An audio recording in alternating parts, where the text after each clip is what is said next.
שלום לכולם. אה, קוראים לי גיצה, ויש לי קצת הרצאות ביוטיוב לפני 3 שנים בענייני אמונה, לפחות 30 שיעורים,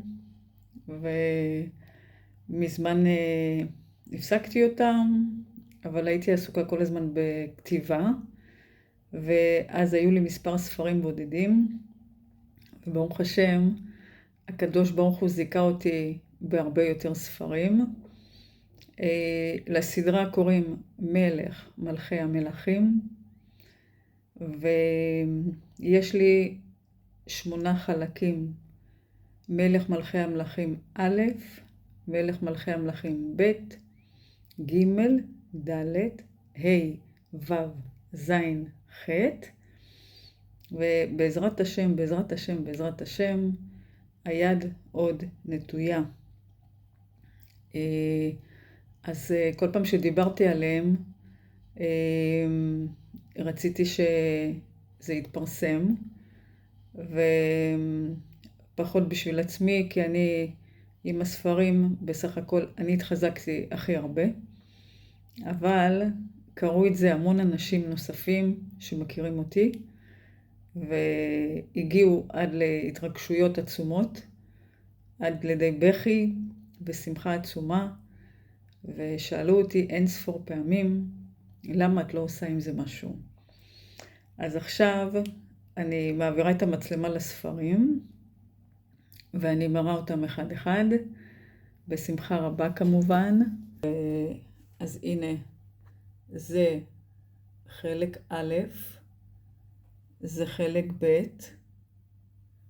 זה חלק ג', זה חלק ד', וזה חלק ה', וזה חלק ו', וזה חלק ז', וזה חלק ח'.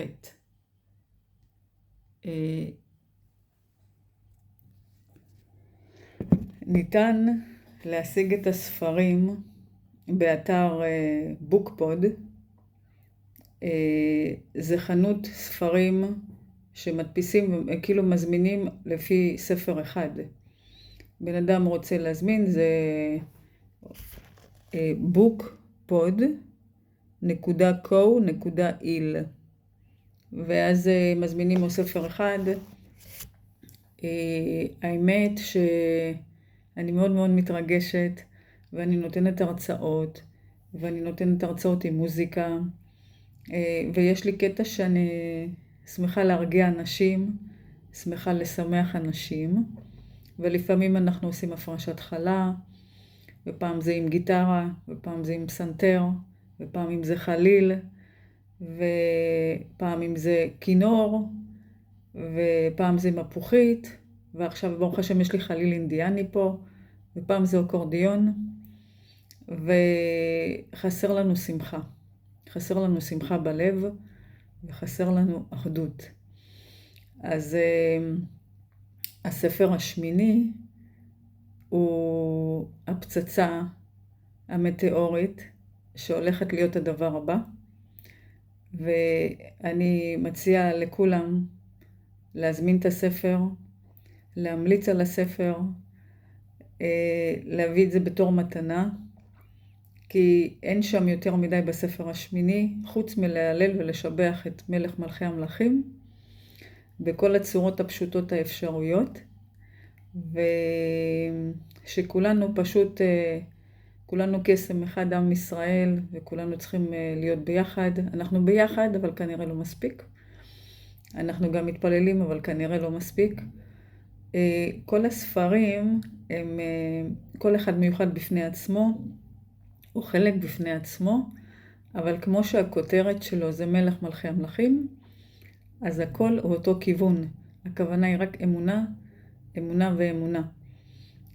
והגדילה לעשות עלמה מאוד מאוד מיוחדת. אני לא יודעת אם מותר לי להגיד את השם שלה, אבל אני אגיד, מה יכול להיות? זאת, היא הוציאה בטיק טוק קטע מהספר שלי לפני מספר ימים. אני זכיתי לראות את זה, אני התרגשתי, והיא הקריאה את זה בגלל שאנחנו מתקרבים כביכול לחג המולד למניינם, סליחה על הביטוי מחשימה מזכרם, סליחה, אבל חנוכה שלנו וכל השאר לא שלנו. אז אני קצת אחדד את העניין, אקח ליד את הספר הרביעי, יחפש את הסילבסטר בספר הרביעי שזה בעמוד 146, ואני אחזור על מה שהבחורה היקרה עשתה בטיקטוק והפיצה את הסרטון, ואני אקריא אותו שוב פעם, ואך ורק כדי שכמה אנשים צעירים במיוחד יפסיקו לעשות חגיגות שלא שייכות לחג היהודי. לנו יש מלא חגים, אנחנו מלאים בשמחות ושמחות על שמחות על שמחות. אנחנו לא צריכים לראות בשדות זרים, אין לנו מה לחפש, כי משתנה התאריך למניינם.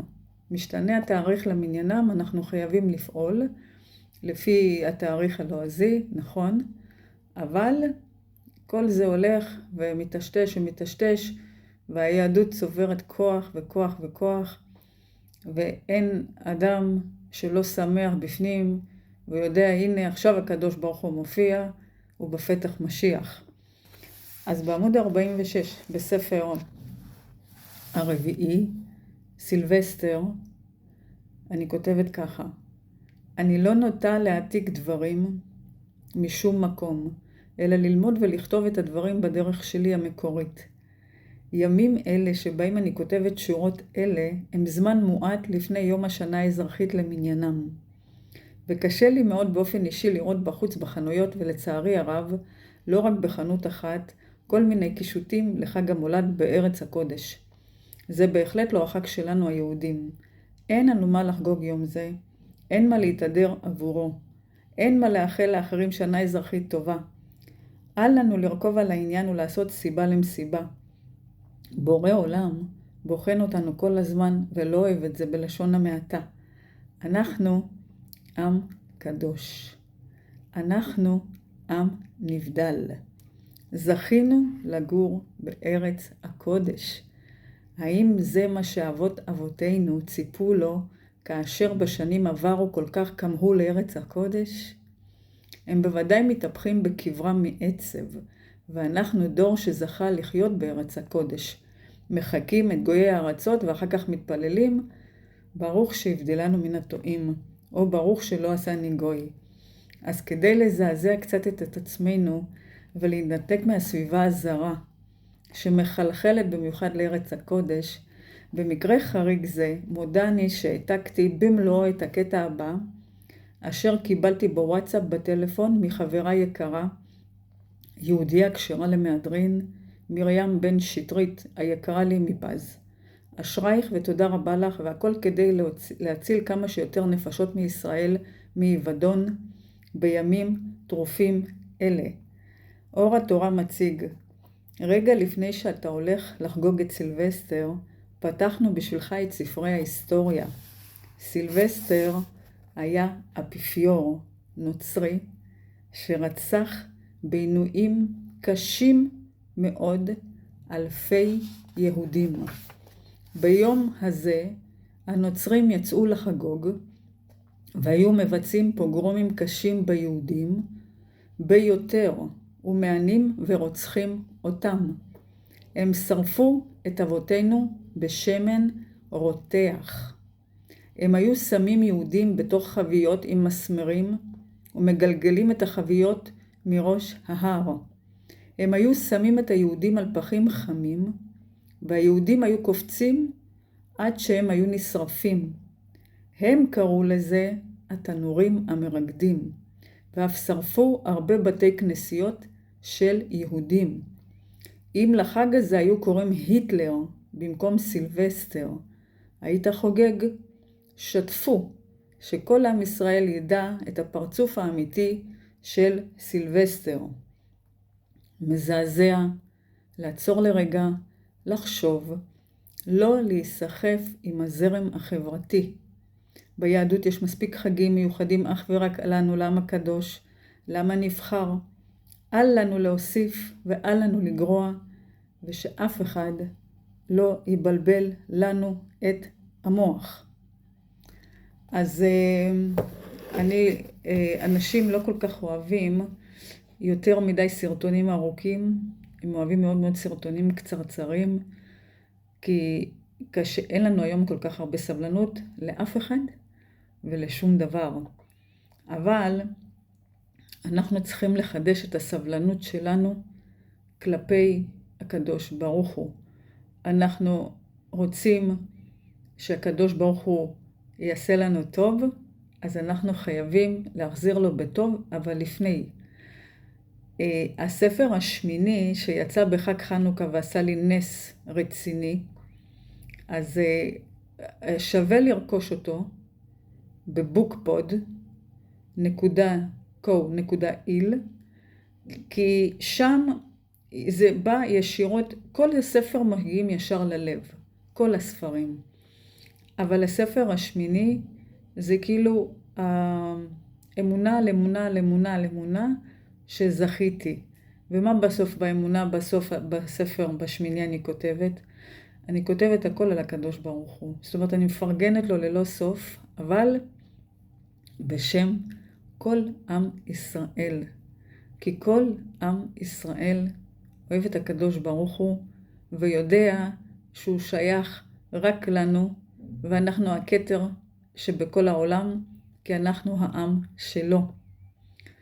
אז אנחנו צריכים להיות אחד לשני בסדר כל הזמן, והספרים האלה הם חובה בכל בית. כמובן שיש פה המון השקעה, המון ניקיון הנפש, המון התבודדות, ומעל הכל, אם מישהו רוצה ממש להתחזק, וליקוטי מוהר"ן זה מקום ראשון שיכול לחזק, או סיפורי מעשיות קדמוניות, ואנחנו צריכים ללכת צעד אחורה, וללכת ולהירגע, ולנסות ולהיות מקשה אחת ולהיות בסדר עם כולם. לפעמים לא כל מה שאני רוצה מצליח לי, ועדיין כל זה לטובתי. ככל שיש לי התנגדות למשהו מהסביבה שלי, זה מחזק לי את המחשבה שאני הולכת עם המחשבה הזאת עד הסוף. אני לא רוצה פרסום, ולא בטיח, ולא נעליים. זה לא מעניין אותי. אני לא באתי עכשיו מאופרת לקטע הזה. אני אולי שמתי עגיל פה, תכשיט שם, איזה מטפחת מעניינת, יוצאת דופן, שאני לא יוצאת איתה כל יום. זה בשביל קצת לשעשע את העניין, אבל אני מנקה את עצמי כל הזמן מבפנים. והספרים האלה, הפשוטים כל כך, מסוגלים לנקות את כל הנפש שלנו, במיוחד ובמיוחד ובמיוחד הספר השמיני. אז אורטל המקסימה, אורטל אוחיון, צפוי לך עתיד גדול, ואת מדהימה ומדהימה, ואין לנו מה לחפש בשדות זרים, ובטח לא לחגוג חג שהוא לא שלנו. אוהבת אתכם, כל עם ישראל, תודה רבה.